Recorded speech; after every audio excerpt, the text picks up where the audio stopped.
Missing in action. Anakin Skywalker's heroic droid navigator R2-D2 was lost in battle. When a desperate search fails to locate R2, Anakin is forced to take on a new navigator, R3-S6. Now the Jedi embark on a dangerous new mission to find a secret enemy listening post. Meanwhile, R2-D2 has fallen into the hands of a vile droid smuggler and is on his way to General Grievous, who will surely plunder the Republic's secrets hidden within him.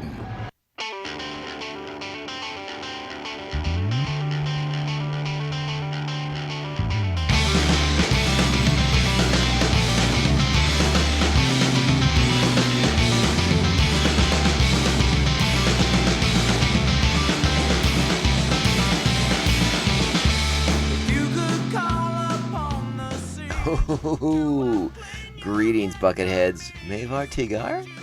Welcome to the 32nd droid-destroying episode of Mando Vision. Nargai Tom, and thank you so much for checking out this small, independent Star Wars podcast. Remember, the best way to reach out to us is via social media. We are at Mando_Vision on Twitter and Instagram. Please be sure to like, subscribe, and share the show with all the other Mandalorians in your covert. If you're on that Apple Podcast, please give us those sweet 5-star reviews. And remember, we are on Apple Podcasts, Spotify, Stitcher, iHeartRadio, Google Play, and now Pandora Music. How'd that happen? I must have sent in an application. Also, remember, we are part of the 3BZ network of podcasts. You can head over to 3BZ.com where you'll find links to all the shows on the network, including Beer Night in San Diego, the Tomcast Podcast, our pop culture-focused podcast, and this fine show, Mando Vision. Also, Store Envy page if you're looking for any merch. Hey, we're here. We're back. It's time to talk more and more about Star Wars: The Clone Wars, the animated series. We're still we're very early still in the beginning of season 1. And we're going from adventure to adventure pretty quickly. There hasn't been too many stories thus far, plumbing the depths of the characters just yet. We're still very much being introduced to this new animated version of the Star Wars galaxy. But I'll be honest with you, I've really been enjoying going back and kind of revisiting these shows for the first time in a few years. I think I've mentioned that on previous episodes. But I'm having a great time. I hope everyone is really enjoying the journey. I hope you're going back and rewatching these with me, and we're kind of all getting to have fun together because, hey, it's Star Wars and we should all be having fun together. Besides, what else are we doing until the Book of Boba Fett comes on? I mean, maybe we'll get Andor before that, but who knows? The only thing we know for sure, Book of Boba Fett's coming. We don't have dates for anything else yet, at least not that I'm aware of. I think there was some belief that maybe Andor would show up this year, but I can't remember off the top of my head if that'll be the case or not. But regardless, we have plenty of Star Wars content, and Disney Plus is the home to all of the good Star Wars content that exists. So yeah, let's go back and look at all the fun stuff that's come before. Anyways, today we are here for Season 1, Episode 7, Duel of the Droids. I like droid-based episodes. Now I know what you're going to say, but Tom, it's the Clone Wars. There's always a lot of droid-based episodes. You're right, but I'm not referring to like the droid army of the Separatists. I mean like the astromechs and the mouse droids and the gonk droids and all that stuff. It probably stems back to my childhood and seeing C-3PO and R2-D2, for the first time and becoming very enamored with those characters when I was very, very young. And it's kind of funny to look back on those on the idea of droids and robots and all that good stuff, because I grew up in the 80s and much of science fiction, going back to the 50s, 40s, 30s, robots were a really big part of science fiction. And now here we are in 2020, and yeah, robotics is a thing, but it never came to be what a lot of great sci-fi books had depicted. And the droids of Star Wars are so unique, and so many of them are very individualistic, which is it's just a fun and endearing way to have these like synthetic life forms, these artificial life forms, but to have them imbued with such personality and such characteristics. It's a lot of fun. Maybe it's not hard science, but hey, what fun is hard science sometimes, you know? So yes, I have a bit of a predilection towards some of these droid-centric episodes, and give me a good time with R2 and C3PO, and odds are I will come out the other side of the episode with a smile on my face, and that's sort of what we got here today. So let's go through the vital statistics, all right, for this episode. Originally airing November 14th, 2008. It's directed by Rob Coleman, written by Kevin Campbell and Henry Gilroy. So, we're starting to recognize some of these names, hearing some of these names a little bit more often. Gilroy was pretty much the story editor for season 1, so it's interesting that he's got a dual credit here with the episode. But I wonder if there's a bit of a story to that. Maybe he had to step in and help out. I don't know. Who's to say for sure? I wish there was more of a companion book out there that kind of like gave us like great breakdowns and behind the scenes, like kind of how the stories came together. That would be something that would be a lot of fun to read at some point. I'm assuming Dave Filoni is going to be too busy to write that, but maybe somebody like Henry Gilroy could provide us with these wonderful stories from behind the scenes. But maybe one day we'll get that. Our main voice cast for this episode, once again, Matt Lanter is back as Anakin Skywalker, Ashley Eckstein as Ahsoka Tano, D. Bradley Baker as all the clone troopers, including Captain Rex. You got Matthew Wood as Grievous in the battle droids. Ron Perlman returns to play Garnet, the Trandoshan droid scavenger. James Arnold Taylor as Obi-Wan Kenobi, and Tom Kane once again narrates the episode. So let's gosh. Let me go ahead and read the plot for you guys too. This episode, Duel of the Droids. Again, we're picking up from last week's first part of this little 2-part series. Anakin and Ahsoka and the replacement droid R3S6 embark on a dual rescue/sabotage mission when they discover R2-D2 is being held at General Grievous' secret enemy listening post on the moon of Rusan. Exciting stuff. All right, so there's our vital statistics, which means it's time to get into the review proper, which means it's time to do the most important part of the show. It's time to strap on your buckets. Let's go. Contact Obi-Wan. Stubby, scramble secret code set 1477. I don't want that station to pick this up. Anakin? Master, I believe we found your separatist listening post. Excellent work. Back off and wait. I'll send 2 mainline cruisers to help you destroy it. But R2... We believe my droid R2 is on board. He's the one that led us here. This complicates things.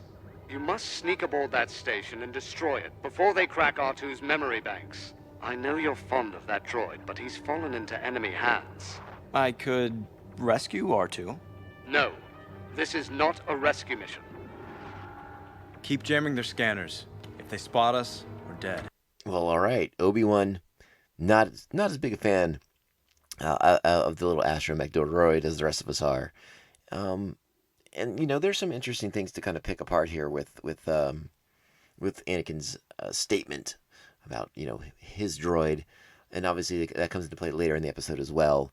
The whole notion of Jedi and possession, and obviously Anakin's relationship with R2 is complicated and not exactly in line with some of the Jedi thinking.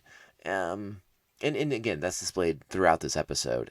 So something to keep in mind. And maybe even I'll play a little sound clip for you later in this episode. But yeah, Obi-Wan, a little harsh. Not the sentimentalist, at least not as far as droids go. Even though obviously he's been a part of R2's life for quite some time now at this point. But no sympathy in that sound clip from the General Obi-Wan Kenobi. So let's get into this episode. I haven't read our Jedi fortune cookie yet. So it is: you hold onto your friends by keeping your heart a little softer than your head. Hey, that's pretty good advice, even for us who aren't in an animated series in Star Wars. The episode opens with Garnocht arriving at Grievous's hidden base. R2, still attempting to escape, is able to send a distress signal to Anakin. R3 continues to be the world's worst and most obvious saboteur. And like that sound clip indicates, Anakin, Ahsoka, Rex, and a couple other clones head into rescue and sabotage the. Well, again, rescue's not the priority. They decide to go in to sabotage the base. Anakin's hoping to do a little rescuing while he's at it, and yeah, destroy the listening post of General Grievous. We go back to the base and R2's arrival with Garnock, and we see working on the base. I was excited by this. I don't know if you guys were excited about this, but we see an Aqualish working on one of the stations. I think it was like a comm station with Grievous and the Aqualish. In case you're unfamiliar, you may know them best if you're of my generation. You may know them best as Walrus Man, aka Ponda Baba from Star Wars: A New Hope. Apparently, this Walrus Man though has a little bit of history to him, and he appears various times throughout Star Wars: The Clone Wars, which is interesting because he doesn't get a ton of screen time, but yeah, apparently he even has a name, and it's Pune Zingat. How about that little deep cut Star Wars trivia for right there? Pune Zingat, the Aqualish technician of the Separatist army, apparently. It's an interesting piece of trivia, right? It's also at this point where General Grievous declares that he will rip R2-D2 apart to get to the secrets that lurk within his memory banks and circuits and all that good stuff. All those fun computer components that they like to talk about in Star Wars. And how can we not be nervous for our little astromech friend at this point? So they're planning the mission, and I thought it was pretty funny that Anakin makes Rex carry R3 down with him on his back. I really enjoyed the cool airdrop onto the sphere base. Excuse me. I thought it was that looked really cool. I thought that was a fun aspect of it. And again, I haven't really stated it outright, but this is a fun action-packed episode of the show, and I think it has a lot of cool little moments like that cool airdrop, and we're gonna get to it, but it has some good lightsaber stuff, some good Jedi stuff in here, good combat with the clone troopers. I think this is a really solid, well-rounded episode, despite the fact that it's not heavy Star Wars mythology or heavy heavy connection to more of the mythology and the lore, and you know what I'm saying. Just a solid, enjoyable episode of the first season of the show, as it's trying to get its feet underneath of it. And I think that's one of the important elements to remember as we go back and rewatch this series is, a lot of season one is about kind of getting its feet under it and sort of acclimating the fan base to the kinds of stories they're going to tell and sort of the unique way in which they're going to go about doing it. Because, yeah, of course we have Obi-Wan and Anakin characters we know from the movies, but obviously we have a ton of other characters, a ton of new characters to provide new context and new point of views for so many of the things that are coming up. And again, that has been a really welcome thing to kind of for me to reconnect with. And yeah, really, really, really neat stuff.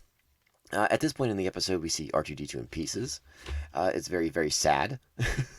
I don't like seeing R2 in pieces. And it's at this point that Garnock is able to retrieve the New Republic strategies. And then, of course, as we predicted last week, General Grievous will not live up to any deals that he makes. He is the most obvious of betrayers. So the fact that Garnock ever thought he was going to get paid from General Grievous is just, well, he gets what he deserves for trusting General Grievous in the first place, because all Grievous does is betray people. So, of course, he kills Noct, and that is the end of Ron Perlman on Star Wars: The Clone Wars. Now, I do think he comes back as a different character, but maybe that was in Rebels. I don't know, and I'm not going to look ahead, so I want to be surprised when we get there if Ron Perlman does come back, because I am a big Ron Perlman fan. I enjoy the work that actor has turned out over the years, particularly the stuff whenever he shows up in a Del Toro movie. I always think he's a lot of fun. So sad to see Ron Perlman go, but he might be back. He could be back. Why not? At this point, we have Ahsoka trying to convince us once again that R3 is going to do a great job. And this is my one fault of Ahsoka's in this episode, is that her blind faith in this droid that continues to fail is somewhat vexing. And this leads to a battle because R3 is not able to, or well, not able is not the right word. At this, obviously R3 is sabotaging the mission. He is actively not doing what he's being asked to do by Ahsoka and the clone troopers. He's being asked to close the blast doors so that the battle droids won't see them, won't detect them, and thus engage them in combat. So R3 does not do what he's supposed to do, which leads to combat. and what I thought was cool about the combat scene, obviously I like the combat stuff. They do it really, really well in this series. That's always been one of the strong points of the series, is a lot of the battles are really, really neat to look at. One of the things they introduced in this is droid poppers, which it was apparently like these little EM grenades that the troopers roll out and they disable the battle droids. I thought that was really, really neat. It's also at this point that Ahsoka meets General Grievous, and she's a bit Ahsoka in this initial confrontation. She's a tad overconfident, a little boisterous, and she's a little ahead of herself. Despite the fact that neither Obi-Wan or her master Anakin Skywalker has been able to kill Grievous. Apparently, she's the one who's going to stop him. And she calls him grumpy, which I didn't care for. Grievous is able to dispatch the clones, and Ahsoka saves Rex just in the nick of time. It engages in a really good lightsaber fight with Grievous, and again, I critique and maybe a tad unfairly Ahsoka for calling him General Grumpy. Was it General Grumpy or just Grumpy? Now I can't remember. It just my note just says Grumpy, which I didn't care for, but it's a really good lightsaber fight. I think Ahsoka does a really nice job in this episode, and I'll talk a little bit more about that later on. At this point, we catch up with Anakin, and he's fighting some super battle droids, and it's pretty darn cool stuff. Again, more great combat, a really action-packed episode of the show. Let's go ahead and play a sound clip of what I think is a really strong part of Ahsoka for this episode. So let's go ahead and listen in on this one. Ahsoka, it's me, Rex. There are only 2 of us left. Should we abort the mission? No. Complete the mission. Set the charges and rendezvous at the landing bay. But sir... That's an order, Rex. I'll keep the General busy. Ahsoka, out. She's distracting Grievous. Come on. We still got a job to do. Come here. Alright, it's also at that point where Ahsoka sees R3 rolling down, and she calls him over as she's hiding from Grievous. And it's at this point that R3 turns his spotlight on, revealing her location. And of course, Grievous sends a lightsaber blade right through, just narrowly avoiding Ahsoka, and sends her on the run once again. So again, at this point, why Ahsoka thinks that R3's on her side is still a little baffling, but I guess it plays well for what's coming up. And then we roll into the next scene where a cobbled together R2 is being carried out by the Magna droids, and Anakin is in hot pursuit. And this is where he again gets a little dark-sidey with his declaration here. So let's go ahead and listen to this real quick. There's mostly going to be sound effects for a little bit, but get some music, Magna droids. You have something that belongs to me. There's that possession that we talked about again, and again Anakin says it in a very dark way, very much. It's R2 is my property. He's mine, not yours, mine. And then you see that possessiveness of Anakin kind of coming into play here. Not to be unexpected, but sort of a nice hint of some of that conflict that exists within Anakin and his conflict against some of the rules and the Jedi beliefs, as it were. And here to the part of the show where the revelation, the shocking, revelation finally avails itself to Ahsoka, and we might as well listen in because it amuses me. R3, what have you to report? Ahsoka lurks from above in the shadows. That stubby little backstabber. So, Skywalker has come for his R2 unit. Go and make certain they do not escape. And there you go. And we're moving pretty fast here towards the end of this episode. But a lot going on still here because, we get to another big action piece of the episode. Now that Ahsoka knows that R3 is finally a spy, now Ahsoka cut off from the rest of the team. The team makes their way to a hangar. They're waiting for pickup, and R3 arrives in the hangar and starts, tootling around doing astromechy sort of things, and Anakin's telling him what to do, but doesn't seem to be listening. And then all of a sudden, R3 activates a bunch of vulture droids and then locks them into the hangar so that the vulture droids can, presumably kill, or at the very least, badly injure, so that Anakin can be captured at the very least. I assume they're just trying to kill him at this point, though. And that's when you get Ahsoka versus Grievous again.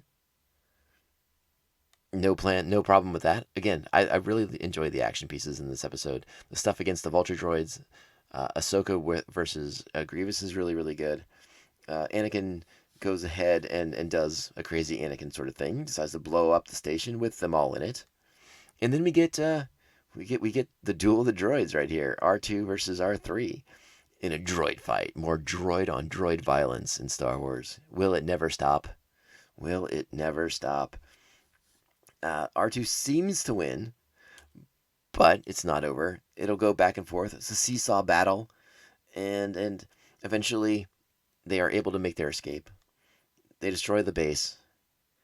R2 is able to more thoroughly kick R3's butt and send him flying off the platform to be destroyed by more falling debris. So R3 does not live to fight another day. There will be no rematch. R2, undefeated champion. And then Anakin and R2 reunite. And that's the episode. Again, it's held together. These last 10 minutes of the show are really held together by some really nice action pieces. Really, really enjoyable stuff. And let me queue up one more sound clip for you guys to listen to. Hang on. I actually have two for you. The first one's from the Grievous and Ahsoka fight. I really enjoyed this. Check this one out. Another lightsaber to add to my collection. My spy droid R3 has trapped your precious master. When I've finished with you, he's next. You're wrong. He's gone by now, and he's gonna blow up your precious spy station. Not this time. Oh, those are poor words, Grievous. So again, I sort of talked about it a little bit, and I'm going to talk about it more after I play one more sound clip, because I do think this is a really nice episode for Ahsoka, and I think one of the first ones where I really started to like the character. Now, she does have some more, there's growing pains, but it's part of her arc, and I think that's the important thing to remember as we look back at Ahsoka and her development is she's a character who stumbles. And is supposed to stumble. It's intentional that she does so that when, much like Batman, so that when why do we fall? So we can get back up again. And then that's a bit of what Ahsoka has to go through. You have to fail, and I could write essays about why failure is so important to the heroes of the Star Wars universe, the Star Wars galaxy. But I don't have time to write essays, so we just do podcasts instead. So maybe I'll just do them in voice form at some point. But I got one more really cool. I got one more sound clip that I really like to kind of close out the episode with. So here, check this one out. As Ahsoka arrives in the hangar, as Anakin and the clones are fighting off the vulture droids. So, what did I miss? Oh, the usual. It was foolish of you to take on Grievous by yourself. Well, I was leading the mission, and it seemed like a good idea at the time.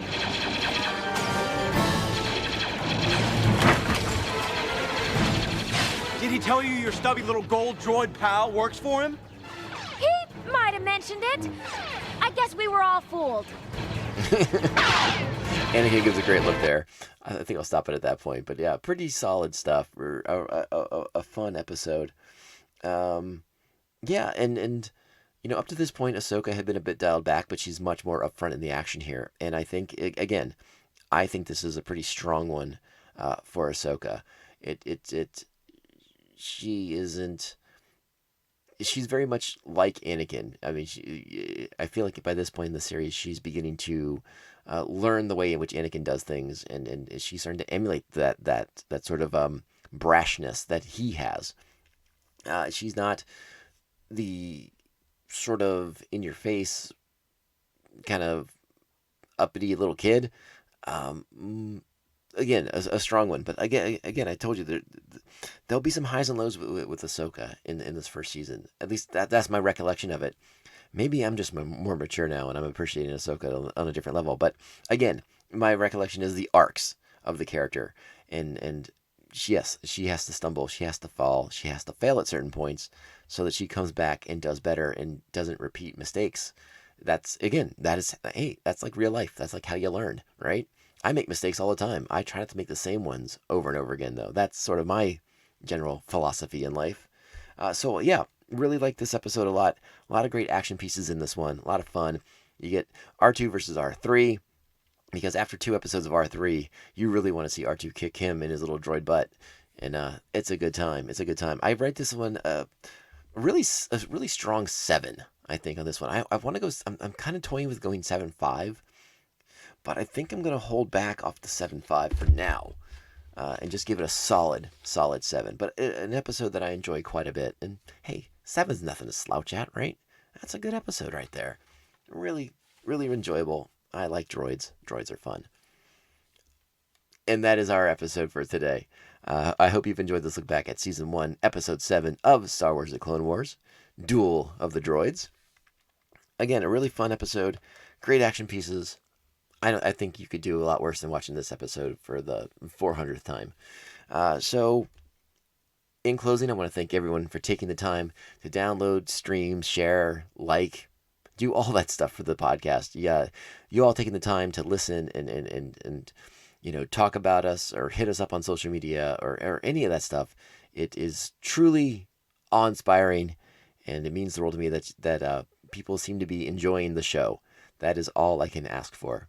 And hey, I thank you all so much for listening to it. Remember, we are at Mando_Vision on Twitter and Instagram. Please hit us up there. If you need more long form, a way to get a hold of me, if you want to send a scathing diatribe or something like that, hit me up on Twitter or Instagram first, and I'll give you an email address to write your scathing vindictives. Because hey, I like those kind of things too. They're fun. And yeah. Remember, we're on Apple Podcasts, Spotify, Stitcher, iHeartRadio, Google Play, and now Pandora Music. The world is our oyster now. It's happening. Get ready. All right, let's close it out. We're going to be back next week with another action-packed installment of Star Wars The Clone Wars Season 1, assuming no other Star Wars news breaks in between, which we're always happy when that happens, because that means I get to do a Bantha Tracks episode, and those are great too. Again, I thank everyone so much for listening. You're the best. I hope everyone stays safe. Keep your Beskar clean in these trying times in the world. You know, it's best to clean everything. Wash your hands, wash your Beskar. All right? And remember, if you're listening to this podcast and you're asking yourself, am I listening to this the right way? Remember, this is the way. This is the way. This is the way. This is the way.